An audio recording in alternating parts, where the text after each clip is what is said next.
Добро вечер, драги приятели! Би сакал да прокоментирам заканите на лидерот на ДУИ, Али Ахмети, за дестабилизација на Македонија во ноември месец. Го погледнав распоред на панелистите, поточно говорот на панелистите, видов дека е можен, зошто може? Веќе од ноември сонцето кој представува премиерот и владата влегува во 8 куќа, со куќа на блокади, пешки, полиција, политика, крупен бизнис, а од 27 ноември до 15 декември Меркур е ретрограден, а Меркур ги представува 10 или народот во Стрелец, а тоа доаѓа кај Македонија во нејзина 9-та куќа, значи тоа е куќа на странство, зборува дека може да предизвика лица со друга вероисповест или малцинство, да кажеме, а потоа тој Меркур се враќа во 8 поле, значи декември и крајот на ноември би били најкритични, иако и ноември се ќе биде со многу протести. Тука не треба да се заборави дека и од 6 декември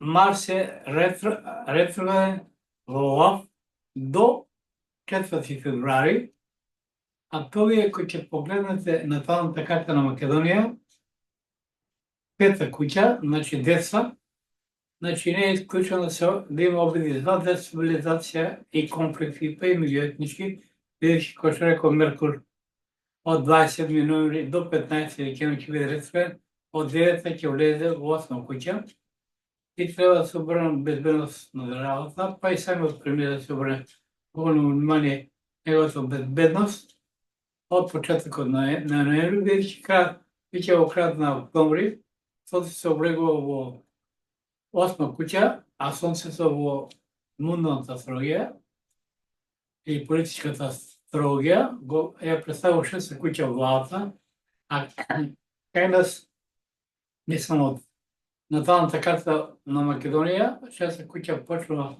во Лав, значи сонцето е премиерот, треба да обрне внимание на својата безбедност. И тука е метна знак девицата. Значи, ја не би се шегувал со заканите, Али Ахмети ги даде, поради распоред на планите, ви кажа, поради ретрограден Меркур, Марс од 6 декември, значи ќе има еден турбулентен период, веќе од втората половина и крајот на октомври до крајот на февруари.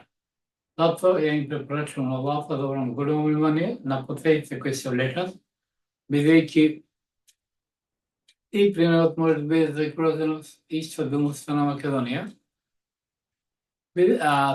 Овој период, веројатно ноември ќе биде избран од причина што во ноември се изборите во САД и нема многу да се има нивно силно влијание тука во Македонија, а и оно што се случува во моментот во Израел и во Украина.